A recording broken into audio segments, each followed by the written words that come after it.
Bonjour à tous et bienvenue sur la chaîne de Saut Tricot. Je suis Sophiona et je t'accueille pour un nouveau journal créatif. Aujourd'hui nous sommes le 14 mai et j'ai enregistré il y a à peine une semaine, mais j'ai déjà énormément de choses à raconter. Du coup je me suis dit que tu serais content de me revoir un petit peu plus tôt. Aujourd'hui je vais parler principalement de tricot et de couture. Il n'y aura pas de crochet et de broderie, mais je te parle un petit peu de broderie et de crochet dans les actus quand même.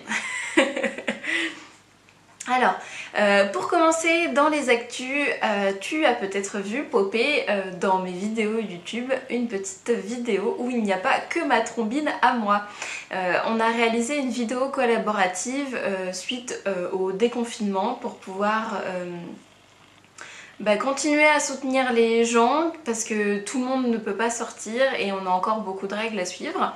Et pour se motiver et rester solidaires entre nous, entre plusieurs podcasteuses, on a décidé de faire écho à la première vidéo qui était sortie, initiée par la boutiqueuse, et donc de faire une vidéo plus tournée sur le prenez soin de vous. Et donc cette petite vidéo collaborative, tu peux la retrouver sur ma chaîne YouTube, mais sur toutes les chaînes des personnes qui ont collaboré. Donc tu auras la liste sous cette vidéo, ce sera quand même plus simple. C'était un vrai plaisir de pouvoir participer et j'ai découvert du coup plein de nouvelles podcasteuses que je ne suivais pas avant. Donc toujours un plaisir de découvrir d'autres gens passionnés par les mêmes choses que moi. Et puis pour les actus, c'est à peu près tout. En ce moment, je bosse sur le site internet que j'ai envie de remettre un petit peu au goût du jour. Parce que avec les cours en ligne qui sont mis en place, les patrons maintenant que je fais un petit peu plus régulièrement, ça commence à être un petit peu le bazar. Donc j'ai envie de faire quelque chose de plutôt propre. Donc si t'es déjà allé sur mon site internet et que t'as envie de me faire un retour sur des choses que tu n'aurais pas trouvées ou des choses que tu penserais plus claires autrement, n'hésitez pas à me le dire en barre dans les commentaires. Et enfin, alors j'ai tourné, ça y est, la vidéo, je vais juste enlever ça parce que... J'ai enfin tourné la vidéo sur comment débuter la broderie. Ça y est, elle est dans la boîte, elle est montée et elle est... j'ai plus qu'à la mettre en ligne, mais bon, mon internet est un petit peu lent donc je ne peux pas faire ça en journée, sinon j'arrête de bosser, clairement. Donc elle va sortir incessamment sous peu sur cette chaîne YouTube, j'espère qu'elle te plaira. En tout cas j'ai mis beaucoup de temps et j'ai essayé de faire quelque chose d'un petit peu plus travaillé que ce que je fais d'habitude, c'est-à-dire que j'ai quand même passé 6 heures de montage et puis quand même peut-être 2 bonnes heures à tourner tous les rushs, donc j'espère que ça va valoir le coup. Si tu t'inquiètes et que tu me trouves peut-être un petit peu fatiguée aujourd'hui, en fait je suis juste pas maquillée, hein, j'ai des allergies donc j'ai les yeux comme ça, les lunettes c'est très bien pour faire genre ça va. Donc voilà pour ça. Et pourquoi on devrait se maquiller à chaque fois qu'on devrait tourner? Franchement, on est entre toi et moi, ça va, tranquille. Voilà. Et puis voilà pour les actus. Dernière petite actu, la dernière fois je t'avais demandé si t'étais intéressée pour un cal à propos de la dinette, du coup en crochet ou en tricot, pourquoi pas, ou couture. Dinette en général. Je pense que je vais lancer ce cal parce que vous avez été plusieurs à me répondre que vous étiez intéressés pour se motiver. Donc je vais essayer de mettre ça en place sur Ravelry ou alors peut-être sur Instagram si on n'est pas beaucoup. Et puis je pense que ce sera sur le principe de réaliser peut-être un fruit ou légume ou chose de dinette par mois, histoire d'avoir un petit pack à Noël à offrir ou pour les anniversaires entre autres, hein. Je pense que ce sera un cal annuel, donc comme on est déjà au mois de mai, je pense que ce sera de mai à mai. Il faut encore que je vois les détails, mais ça devrait arriver. Donc si tu ne me suis pas encore sur Instagram, je suis assez active en story, donc je pense que l'info arrivera en premier en story. Donc si tu es intéressé, n'hésite pas à me suivre par ici.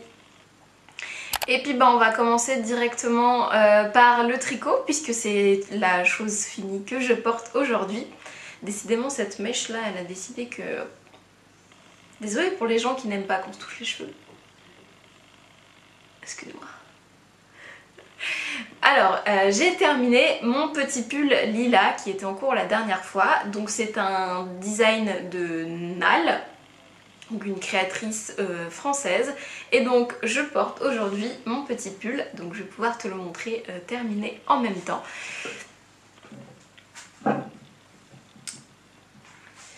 Alors voilà le petit pull, donc c'est un pull avec un col V, une jolie dentelle sur le devant ainsi que sur les manches. On a sur le devant des manches marteau et sur le dos on a des raglans. Alors les manches sont au coude et normalement la longueur est un petit peu plus longue, mais moi comme je suis petite j'ai raccourci le pull. Donc voilà pour la vision portée et maintenant je vais t'en parler un petit peu plus en détail. Alors pour commencer, c'est un modèle que j'ai vraiment apprécié de tricoter et pour cause, j'ai tricoté en à peine 3 semaines, ce qui est quand même relativement rapide chez moi. Donc j'ai vraiment pris beaucoup de plaisir à le tricoter, autant à cause du modèle que de la laine, les deux c'est un pur délice. Alors du coup le modèle, ce que j'ai aimé c'est la mise en page qui est vraiment très claire et donc qui est agréable à suivre. Les systèmes d'augmentation que j'ai trouvé ça très intelligent, qui sont sous forme de schéma et qui pour moi ont été très parlants et ça m'a vraiment motivée à tricoter.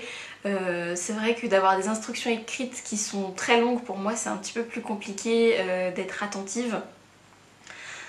Donc j'ai beaucoup aimé le système d'augmentation parce que c'est vrai que c'est assez complexe comme tricot puisqu'on n'a pas les mêmes augmentations sur les épaules devant et derrière puisqu'on a marteau et raglan plus un col V à créer, donc je pense qu'en version écrite ça aurait été quand même assez lourd, donc moi cette version là m'a plu. Ensuite bon, il est hyper bien coupé, hein. Franchement au niveau des manches, ça me va très très bien. Le petit col V, on n'a pas l'habitude je trouve en tricot de trouver des petits col V comme ça. Alors il est assez près du cou, je m'attendais à un petit peu moins, mais en fait sur les photos c'est comme ça. Donc faut juste que je m'habitue, mais je trouve que ça fait quand même assez élégant. Du coup on n'a pas le col rond qui vient couper et voilà, c'est super mignon. Et puis ça rappelle du coup la dentelle qui est aussi en forme de V. Donc je pense que j'ai tricoté ce pull assez rapidement parce que justement cette dentelle rythme assez bien le tricot. C'est quelque chose qui se fait tous les 14 rangs. Donc un rang sur deux c'est que du jersey. Donc en fait on est assez entraîné à faire le rang suivant. Alors il faut savoir que moi j'ai quand même beaucoup raccourci le pull parce que j'avais très peur de manquer de laine et j'avais raison. J'ai zéro reste. J'ai tout utilisé pour tricoter mon pull, donc j'ai fait passer mes 250 grammes de laine sport dans mon pull. Alors après c'est un pull qui n'est quand même pas hyper court, hein. Il m'arrive au niveau de la ceinture du pantalon. Normalement il est recommandé de faire 11 répétitions du motif sur le devant et j'en ai fait que 9. Je rappelle que je fais 1m57, donc je suis souvent amenée à raccourcir mes tricots. Ensuite pour les manches, pareil, j'ai dû raccourcir parce que je commençais à manquer de laine. Donc en fait ce que j'ai fait c'est que j'ai tricoté toutes les fins de mes manches avec ma balance. Donc en fait j'ai coupé en deux ce qui me restait de mon écheveau, donc je crois qu'il me restait quelque chose comme 60 grammes. C'est pas beaucoup pour deux manches. J'avais deux pelotes de 30 grammes, j'ai tricoté mes manches en même temps, donc je fais les deux sur les mêmes aiguilles, avec du coup une pelote de chaque côté pour pouvoir gérer mes diminutions de manches, plus la dentelle, ce que je trouve moi plus simple, et j'étais sûre d'avoir les manches qui font exactement le même nombre de rangs. Donc si je finissais une pelote plus tôt que l'autre, c'était pas trop grave. Donc normalement pour ma taille, il fallait faire 84 rangs avant de faire les côtes. J'ai réussi à en faire que 72. Donc il y a quand même 10 rangs d'écart, même un peu plus. Donc mes manches sont un petit peu plus courtes et puis j'ai réussi à faire les 14 rangs de côtes. Après j'avais de la chance, c'est que vu que j'ai tricoté en alpaga, ça a tendance à s'agrandir. J'ai vérifié, j'ai mesuré avant et après blocage et ça a quand même pris quelques centimètres. Alors j'attends de voir parce que souvent au porté, la laine a tendance à se rétracter et donc à remonter un petit peu. Mais pour information, j'avais les manches qui arrivaient vraiment au coude, donc ça a quand même pris un petit peu de centimètres. Alors ça a pris aussi avec la dentelle, ça paraît logique. Mais donc, j'ai été ric-rac en laine, c'est passé, je suis très contente. J'aurais pas spécialement pu racheter cette laine puisque j'aurais dû me re-rendre en Bretagne pour pouvoir acheter, puisque j'ai acheté directement chez le producteur. On va parler de la laine tant qu'à faire, puisque bon, sur le pull, à part que je suis vraiment contente du rendu, j'ai adoré le tricoter, je pense que je vais adorer le porter. C'est la première fois que je le porte aujourd'hui, donc je vais voir comment je me sens. Pour l'instant ça ne me pique pas, je trouve ça très très doux. Alors il y a un petit côté un petit peu démangeaison au début parce que c'est des tout petits poils. La laine n'a pas encore perdu tous ses poils en trop. Donc voilà, mais là je le porte simplement avec une petite... comment on dit, un mini débardeur avec les bretelles là. Donc là j'ai les bras nus, je l'ai essayé aussi juste en sous-vêtements et ça m'a pas posé de problème. Donc voilà pour ça. Donc pour vous parler un petit peu plus en détail de la laine, donc c'est une laine que je me suis offerte quand je suis allée en vacances en Bretagne dans les monts d'Arrée. Donc c'est une productrice de laine d'alpaga, donc elle élève les alpagas en Bretagne. Donc dans cette laine-ci, il y a un mélange des deux races. Donc dans les alpagas, il y a la race Wakaya, celle qui est la plus courante, et la race Suri, qui commence à être très à la mode en ce moment. Donc là-dedans, il y a un mélange des deux. Et la couleur de la laine, c'est la couleur naturelle, donc c'est non teint. Donc là, c'est vraiment la couleur de l'animal. On dirait pas, je trouve, comme ça, quand on voit une couleur aussi profonde, donc on est entre un camel et un tabac. Là, je pense que c'est plutôt révélateur. Donc non teint, donc hyper sympa. Les fibres sont assez longues, donc c'est quand même assez doux. Donc au tricot, ce que je disais la dernière fois, c'est qu'il y avait énormément d'huile de filage, donc ça avait tendance à m'assécher les mains et à coller un petit peu de temps en temps. Mais ça n'a pas été trop gênant, hein. Et du coup pour le blocage, par contre, j'ai dû rincer mon tricot un nombre incalculable de fois. Je pense que si c'est pas 6 fois, on n'est pas loin, mais du coup il y avait vraiment énormément d'huile, donc l'eau était jaune. Et pas dû à la teinture puisqu'il n'y a pas de teinture, donc c'est vraiment l'huile qu'il y avait dedans. Donc effectivement il y avait quand même beaucoup d'huile de filage à faire partir. Peut-être que la prochaine fois que je le laverai ça sera la même chose. Mais du coup la laine a totalement changé d'aspect. Là les poils de l'alpaga sont vraiment ressortis.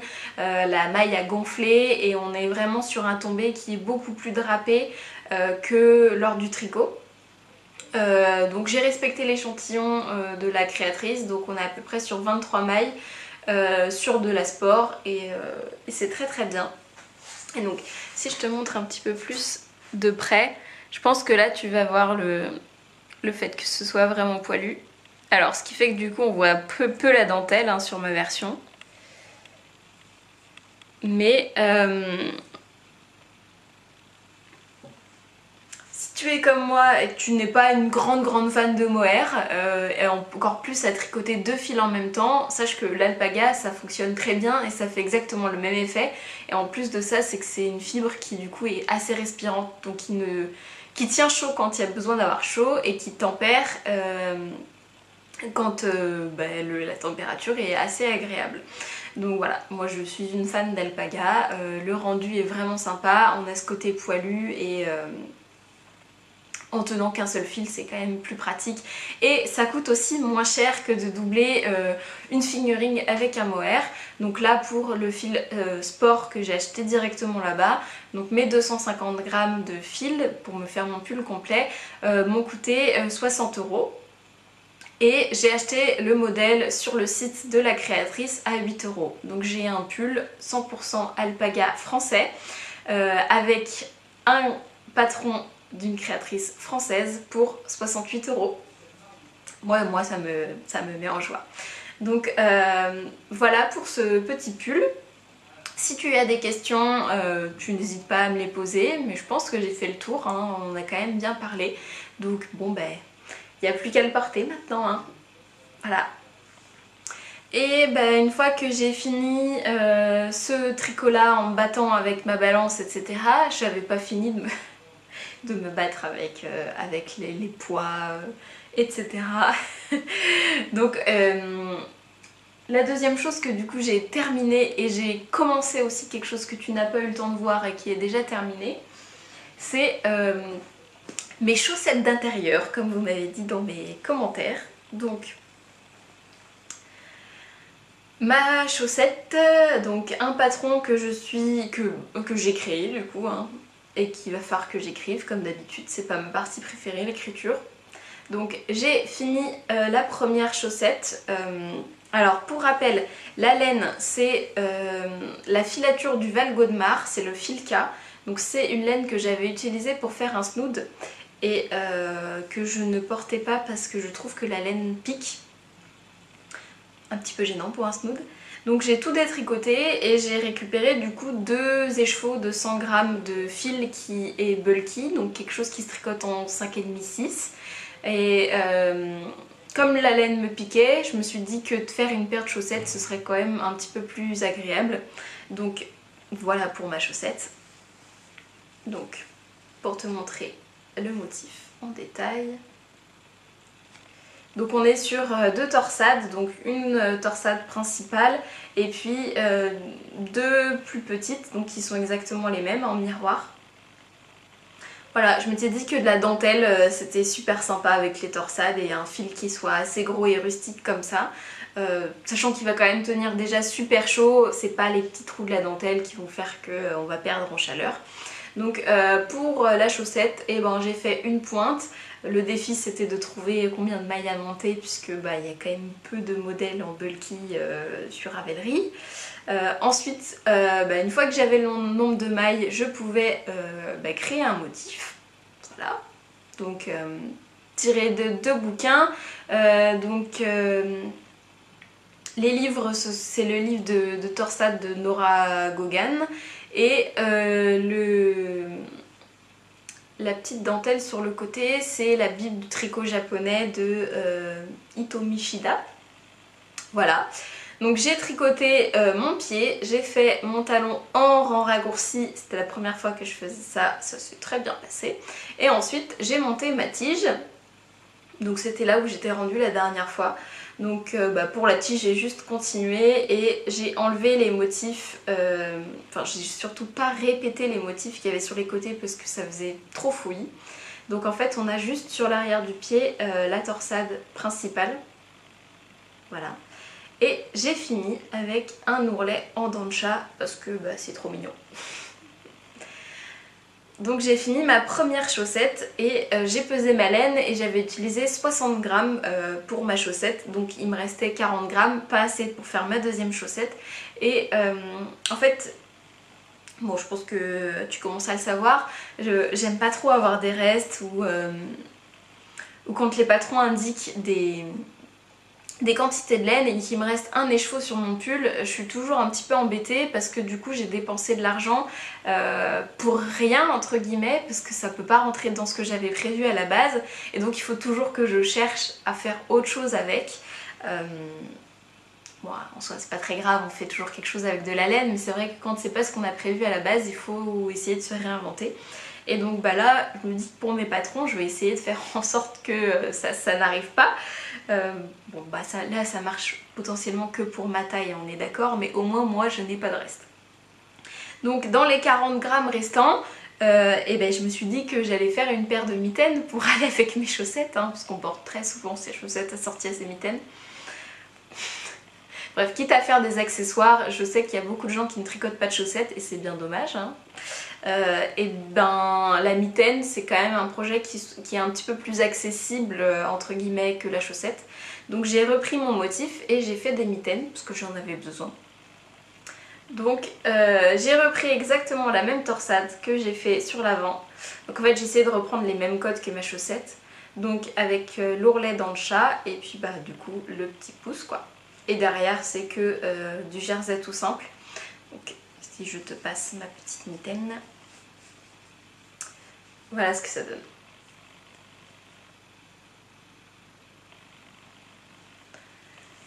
Donc ben voilà, ça a été assez rapide, hein. Encore une fois avec les aiguilles 5 on a l'impression que ça va méga vite, il n'y a pas beaucoup de rang à faire pour avoir des centimètres.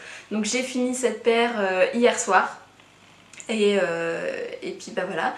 Donc je me suis dit qu'il fallait que j'écris les patrons avant de tricoter les deuxièmes chaussettes et mitaines.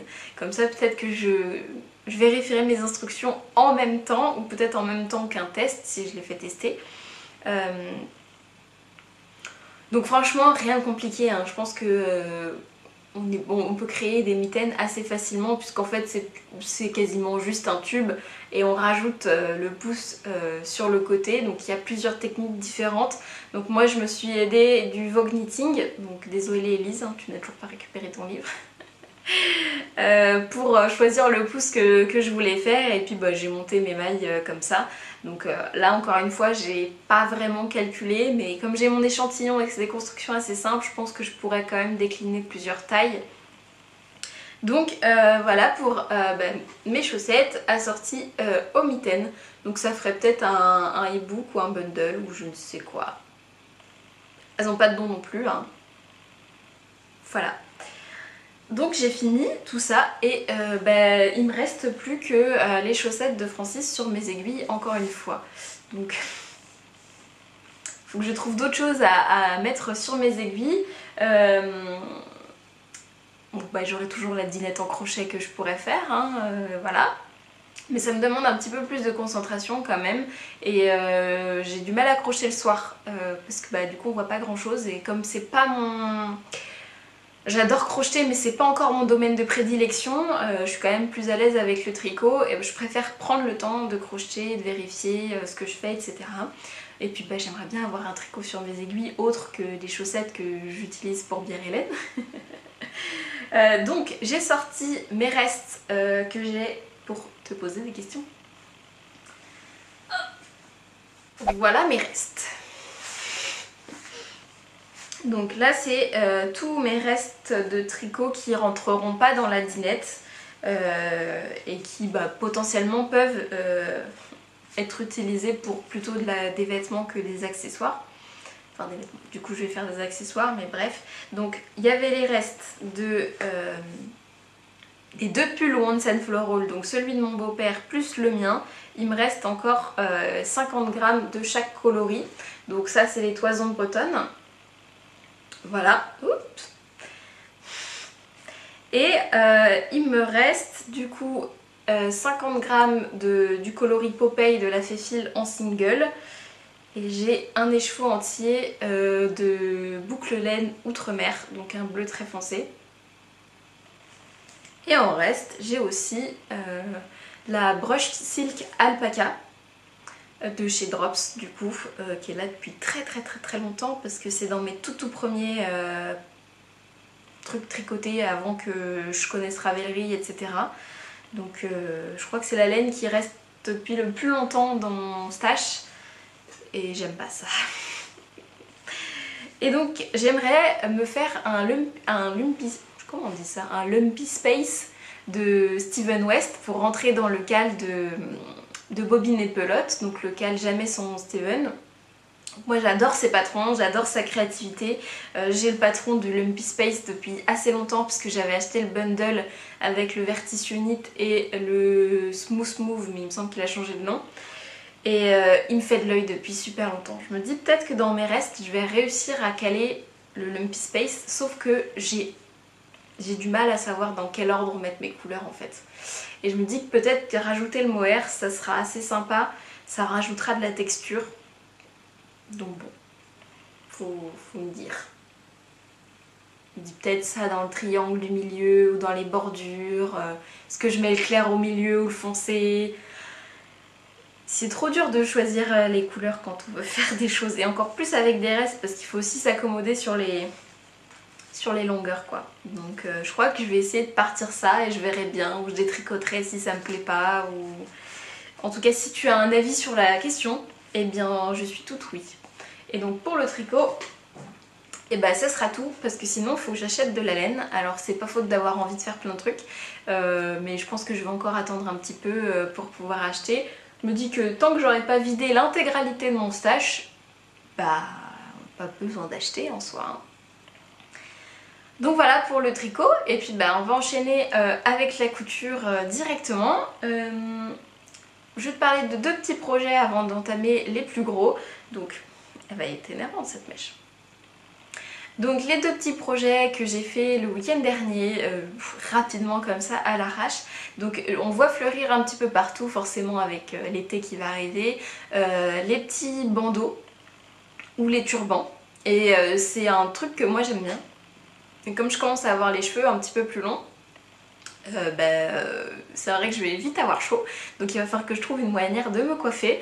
Et donc c'est les bandeaux et les turbans avec les fils intégrés.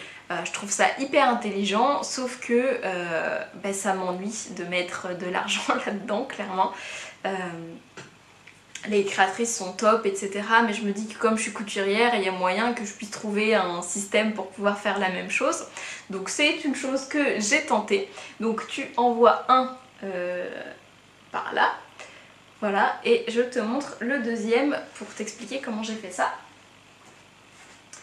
Donc le bandeau, donc celui que je porte, c'est un bandeau tout simple. Donc en fait ça se résume à un rectangle plié en 2 et c'est tout.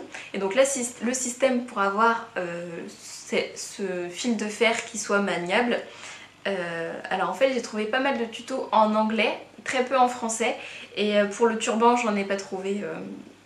Donc pour le bandeau j'ai utilisé du fil de fer, donc tout simple, hein, que j'avais acheté à Weldon à Nantes. Donc c'est du fil de fer de bricolage, donc celui-là il est assez fin. Donc j'ai dû le doubler pour que ce soit un petit peu plus épais, un petit peu plus maniable. Voilà. Et ça permet du coup d'avoir quelque chose qui puisse se maintenir en forme. Voilà. Et donc faire des nœuds qui soient un petit peu plus simples et qui tiennent sur la tête. Donc là en fait j'ai juste accessoirisé ma queue de cheval avec pour faire quelque chose de sympa quoi, et cacher l'élastique. Et j'avais envie d'un turban parce qu'à la base c'était ça que je voulais faire. Pour éviter justement de devoir promener un chapeau avec moi, même si j'adore ça, mais j'y pense pas tout le temps. Donc je me dis que le turban à mettre dans le sac à main, au moins je suis sûre d'avoir la tête couverte quand on part en rando ou n'importe où, et de pouvoir dégager ma nuque quand j'ai trop chaud.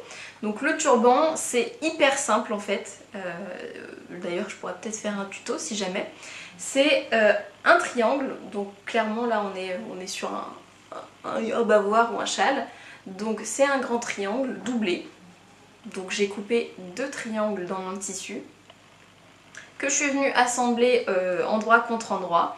Et ensuite je suis venue intégrer un fil de fer à l'intérieur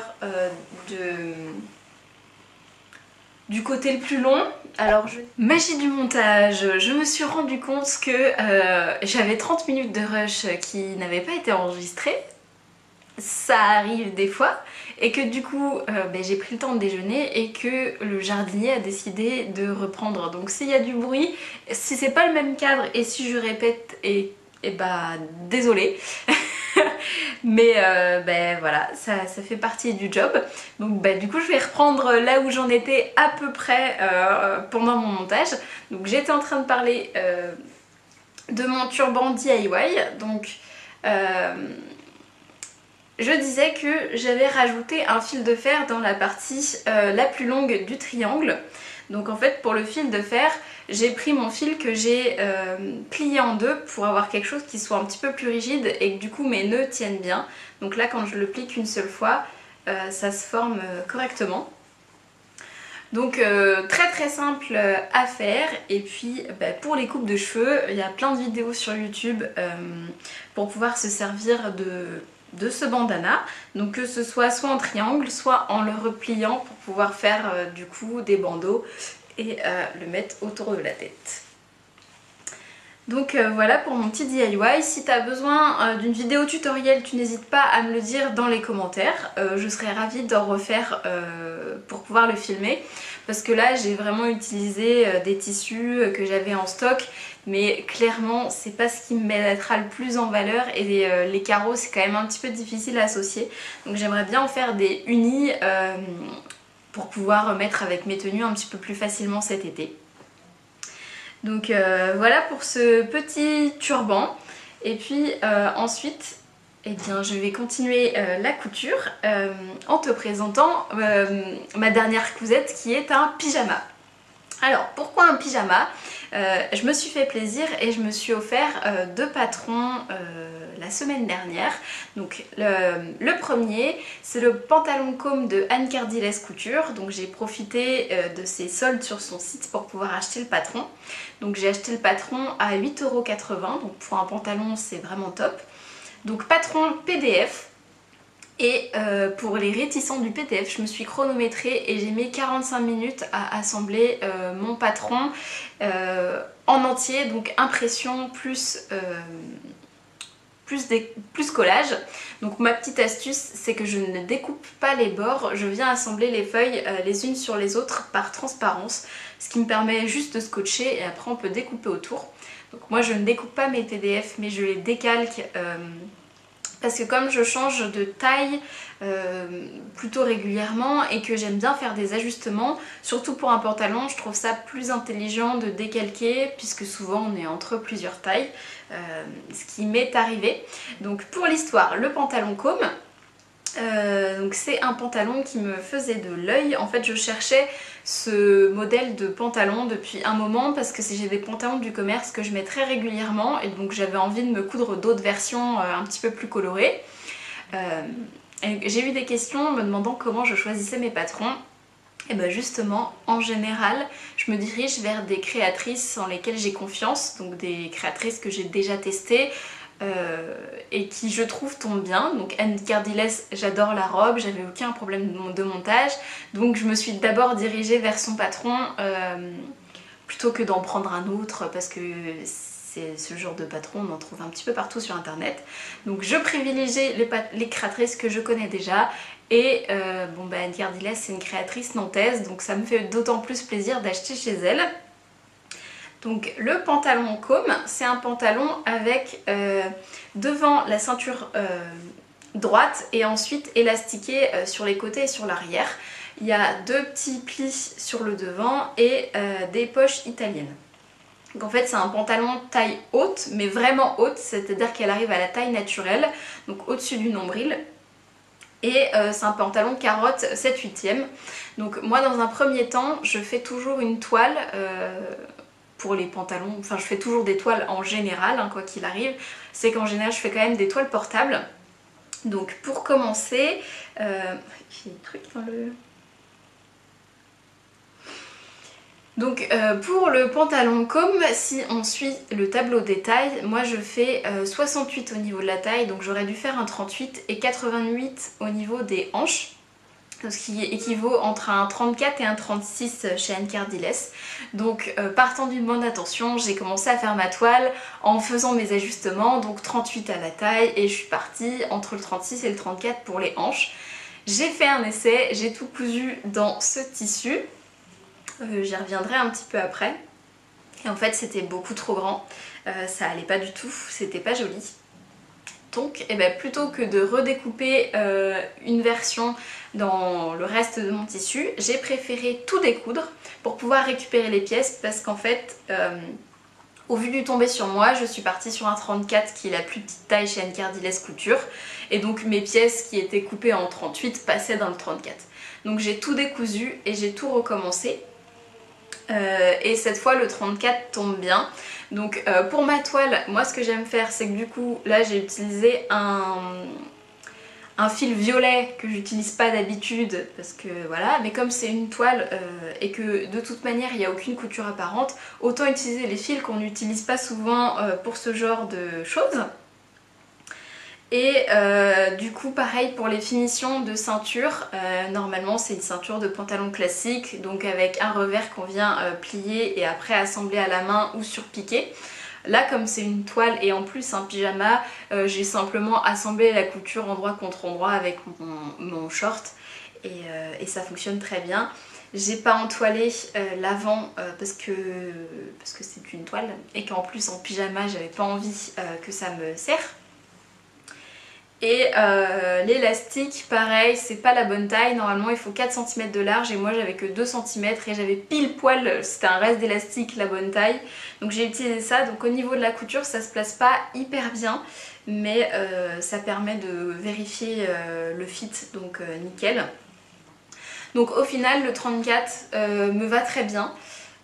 Donc avec ce tissu fluide, c'était correct.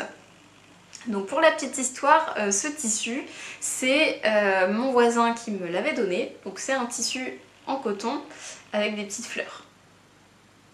Voilà. Donc c'est un tissu 100% coton et c'est un tissu fabriqué en France, ce qui est super chouette. Et en fait, c'était une nappe, les 3 Suisses. Et ouais. Donc voilà, donc dans une nappe, j'ai réussi à me faire un short de pyjama qui est quand même plutôt sympa, moi je trouve. Ça fait vraiment un petit style pour l'été. Et ça m'a permis de valider la toile de mon pantalon. Et donc, comme j'avais un short, je me suis dit que j'allais me faire un haut. Et le deuxième patron que je me suis offert, c'est le Calcium de Yvan Soufflet. Donc, tu connais ma passion pour Yvan Soufflet, donc encore une fois, je cherchais un patron de petits caraco à bretelles. Il y en a plein, il y a le Top Ségur par exemple qui est très connu. Mais moi j'ai jamais cousu de Cozy Little World, je connais très bien Yvan Soufflet, le Trop Top pour moi c'est une valeur sûre, je le couds sans problème, je trouve qu'il taille bien et j'aime beaucoup les explications d'Yvanès parce que j'apprends toujours des choses. Et en tant qu'autodidacte, pour moi c'est assez important d'avoir des patrons qui soient clairs et qui me permettent d'apprendre de nouvelles techniques parce que c'est le seul moyen pour moi d'apprendre. Donc j'ai choisi le Calcium d'Yvan Soufflet aussi parce qu'il y a une multitude d'options et donc je sais que je vais pouvoir décliner mon top 1 milliard de fois et rentabiliser le patron. Donc le patron, alors là c'est ma version pyjama. Donc le patron il était à 9,90 cette fois. Et donc j'ai choisi les options de décolleté V devant et dans le dos. Et la particularité de ce patron, c'est qu'en fait les pinces commencent à la taille et viennent remonter plutôt que d'être tout droite comme ça. Donc ça donne un tombé qui est assez sympa. Et après c'est un top à bretelles tout simple. J'ai fait vraiment pour une toile pour tester. Alors cette fois j'ai coupé un 38 pour mon 88 de tour de poitrine, ça convient très bien, par contre il est quand même assez ample donc faut aimer le style, hein. Moi j'aime beaucoup, mais il y a deux versions, une version normale et une version ample dans le patron et je pense que la version ample du coup ne me servira pas parce que celle-ci est largement suffisante et je pense que pour certains tissus je vais faire quelque chose d'un peu plus droit pour limiter un petit peu l'ampleur sur les hanches. Donc pour mon pyjama, nickel, les finitions sont top, hein. J'ai encore utilisé le fil violet à l'intérieur parce qu'en fait on ne le voit pas. Et puis je n'ai rien entoilé parce qu'encore une fois c'est un pyjama donc j'en vois pas l'intérêt. Je voulais que ce soit confortable. Et la petite fantaisie que je me suis permis, c'est que j'ai intégré dans l'ourlet un petit galon de dentelle. Donc le galon il vient des affaires de la grand-mère de Francis, donc que de la récup encore une fois, donc le tissu de la nappe des 3 Suisses plus le galon de la dentelle et bah du coup avec le bas de pyjama pantalon com. Donc pour le calcium il tombe très bien, alors je ne l'ai pas essayé avec un soutien-gorge mais je pense qu'il n'y a aucun problème. Il fait un joli décolleté sans trop en dévoiler, on est très à l'aise dedans au niveau des emmanchures. Donc moi ce que j'aime bien c'est qu'en fait il descend assez bas ici et du coup il cache les petits bourrelets que j'ai personnellement au niveau des aisselles, donc ça les cache un petit peu. Alors après quand on serre les bras ça peut être un peu gênant donc j'attends de le porter vraiment longtemps pour voir si je décale pas un petit peu les bretelles ou pas. Voilà. Mais sinon j'en suis très contente, c'est très mignon et ça fait un ensemble de pyjama qui est vraiment sympa. Donc je te recommande les deux patrons sans hésitation et donc maintenant que j'ai fait mes toiles je vais pouvoir passer à des versions définitives et de vêtements que je pourrais porter au quotidien et pas seulement le soir chez moi. Donc super top et puis voilà pour ça. Et donc pendant que je réalisais ma couture et que j'assemblais donc mes PDF, ce que j'ai aimé regarder cette semaine, ce sont 2 vidéos YouTube de 2 créatrices que j'apprécie particulièrement. Donc la première vidéo, c'est une vidéo de Julie Miette, donc qui fait des podcasts de tricot et qui montre un petit peu les coulisses de son entreprise Apollonie, donc qui fait des sacs à projet et des anneaux marqueurs. Et donc la vidéo que j'ai appréciée sur sa chaîne, c'est la vidéo 7 tricots que je ne porte pas. Et ce que j'ai aimé dans cette vidéo, c'est qu'elle explique pourquoi elle ne porte pas ses tricots alors qu'elle a aimé les faire. Et je pense que c'est une démarche qui est très intéressante puisque je pense qu'il y a beaucoup de personnes qui ont des tricots qui dorment dans leur placard mais qui ne se posent pas la question réellement de pourquoi ils ne les portent pas. Que ce soit un rabat qui soit trop serré, la couleur qui ne va pas au teint, la coupe qui ne convient pas, si c'est trop court ou trop long.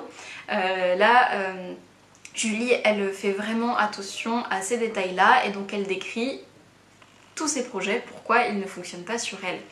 Et donc après, il suffit d'apporter des modifications ou alors de prendre en compte pour pouvoir choisir ses futurs projets et avoir des projets qu'on portera beaucoup plus souvent. Deuxième vidéo un petit peu dans la même veine, c'est une vidéo de la Pivoine Noire, donc, qui fait également des podcasts tricot et couture sur YouTube depuis un certain nombre d'années maintenant. Et donc elle va sortir une nouvelle série sur le recyclage de pièces couture et peut-être tricot également. Donc le concept, c'est qu'elle prend des pièces qu'elle ne porte plus elle aussi et elle explique pourquoi elle les porte plus et elle fait en sorte de les customiser ou les retaper pour les porter plus régulièrement dans son dressing. Donc là par exemple c'est changer les manches qui étaient trop serrées, refaire des ourlets ou customiser des pièces et tu n'es pas sans savoir que pour moi la garde-robe c'est quelque chose qui est assez intéressant et sur lequel j'ai beaucoup de réflexions pour avoir des pièces que je porte beaucoup et justement moi aussi recycler les pièces que je porte pas. Donc si ça t'inspire toi aussi à fouiller dans ton dressing et à faire les altérations que propose la Pivoine Noire ou Julie, eh bien je te donne rendez-vous sur ces chaînes YouTube que moi j'aime beaucoup. Donc c'est tout pour moi cette semaine, je pense qu'on se retrouvera très vite quand j'aurai parti tous mes tricots et fait de nouvelles coutures. D'ici là, n'hésite pas à me dire dans les commentaires ce que toi tu as aimé regarder, ce que tu as aimé faire cette semaine. Et puis on se dit à une prochaine fois. Salut!